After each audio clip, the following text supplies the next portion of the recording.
Welcome back to my channel, guys. It's me, Irvin, with another anime, and this one I'm not really sure about. I'm actually hooked, but I don't know what I'm hooked to. So before anything, you can find this one on Crunchyroll. It is The Dawn of the Witch. It aired yesterday, pretty late, like around 1 p.m. around Central Time. So it is one of the later ones that I didn't have a chance to review and give my first impressions to yesterday. So anyways, before anything, if you have not done so by now, make sure you subscribe to my channel. Give some love by commenting, liking, and sharing. Quite a bit of first impressions coming out this weekend, so you don't want to miss them. Make sure you give some love by watching the other videos, as well as the other stuff that I've posted here on my channel. Manga and anime reviews are returning. I promise. I already had someone ask, like, why aren't you posting anymore like that? I will be posting, don't worry. It's just first impression videos always takes me about a week or two to get most of them out, and then from there I just start releasing small ones here and there. So The Dawn of the Witch, well, it starts a story of where a witch retrieves what seems to be kind of like a lost person, a homeless person in the streets, and she tells the guy that they have the same eyes. So she takes him under his wing, and we don't really see much of that witch again, or at least I don't think so. And it ends up being our protagonist, the guy at least. He goes to the academy, and he is the worst in class. Worst he can be.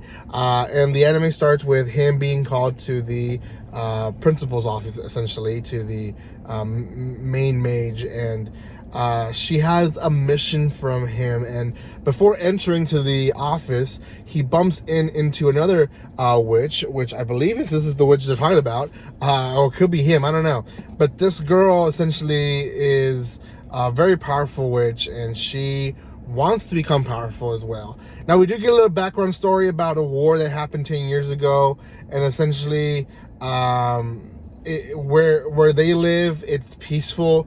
People don't hate mages, but other surrounding areas do. They do hate witches. They do have a mindset that they're basically the evil of this world. So they very much are unconscious of what's going on. So they get into a mission of, I think, retrieving something. I don't remember exactly what the mission was, but the point is they're traveling outside into an adventure.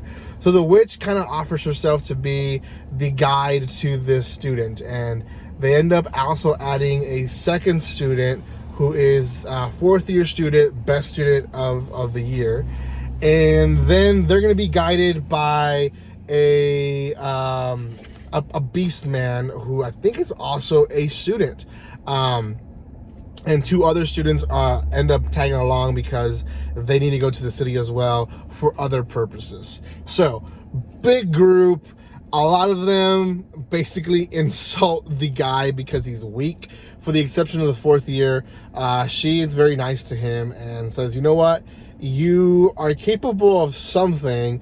You might not be there, but with determination, you can get somewhere in life.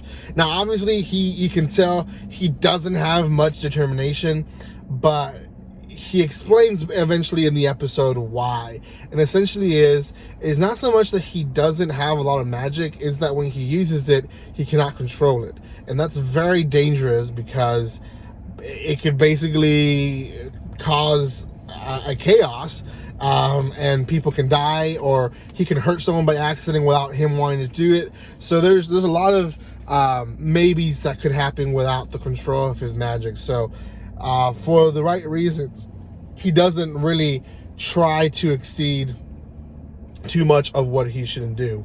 Now, towards the end of the episode, essentially what happens is their groups kind of separate, and in the background we see that there is a group of people who are following them, and they're essentially witch hunters, and they are able to separate the Beastman from the rest.